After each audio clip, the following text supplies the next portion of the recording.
So I'm here with Andreas Schierenbeck, the CEO of Hitachi Energy. So Andreas Schierenbeck, I'm curious, the energy system needs to be transformed, the grid system, and of course there is no climate transition if we don't have the grid system in place. So in terms of the work that you do with Hitachi Energy, where are you at if you look at ripping up the entire grid system or just doing incremental changes? Well, I wouldn't go as far as that we have to rip everything out what we have built in the last 50, 60, 70 years, because it's working quite well, I would say. But of course, it needs adaptations with the new challenges, putting more renewables into the system, interconnectivity, and everything what we're doing to be more sustainable. I think we have to make add-ons and we have to make a transition, so more an evolution instead of a revolution. Thank you very much. So in terms of innovation, what innovation is needed in this transformation of the energy system?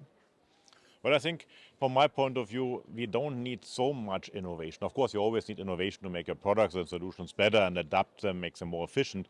I think that's quite clear. But for solving the problem of sustainability, of integrating renewables, I think we have everything what we need. We just need to implement. We have to create the possibility that we produce more and faster, that we get flexibility and, of course, visibility, what we are doing. But innovation, I think we have everything what we need. So, Andreas Schierenbeck, in terms of stakeholder involvement, engagement, what stakeholders are you working with and how do you do this work? Looking at, for instance, makers, also all the way from the policymakers to the consumers. It's quite a lot of stakeholders that you are interacting with at Hitachi Energy, correct? Well, definitely. I think you made a good point. We cannot do it alone, not as an industry. But of course, our customers and of the regulators, the policymakers, they cannot do it alone. We need one holistic approach to change our energy system. And if you talk about energy, you're talking always about politics. Energy is always political. And if you talk about politics, you're always talking about regulations and the framework in which we are operating. And I think the task is that we have to align all the interests, that we have to understand what do we want to achieve, what kind of policy changes we need, what kind of changes in working together with customers and industries we really have to implement to make it faster and more reliable in the planning going ahead. So, in terms of conflicts, are there any hard conflicts here, or is it more of an overhaul of legal structures and stronger collaboration, or are there any conflicts that you would like to point out? I wouldn't go so far and say we're having conflicts. I think we are very much aligned what we want to do. So that's, from my point of view, not the most pressing issue. But of course, we have to understand that modernizing the grid, putting more renewables in, changing our energy system, that means there's a lot of capex going forward. We are talking about hundreds of billions. And of course, somebody has to pay for that. It's taxpayers' money, it's government money, it's private money. And the amounts of money we need are quite significant. And we have to take into account that energy always is in these three constraints about being safe and reliable, being sustainable, and being affordable.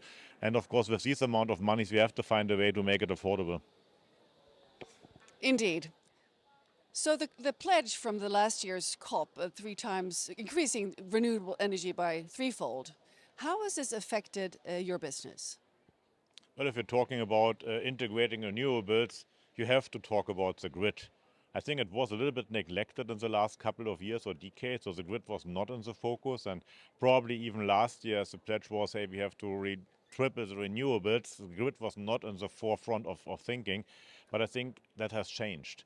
You have to actually adapt the grid to make that happen for a lot of reasons.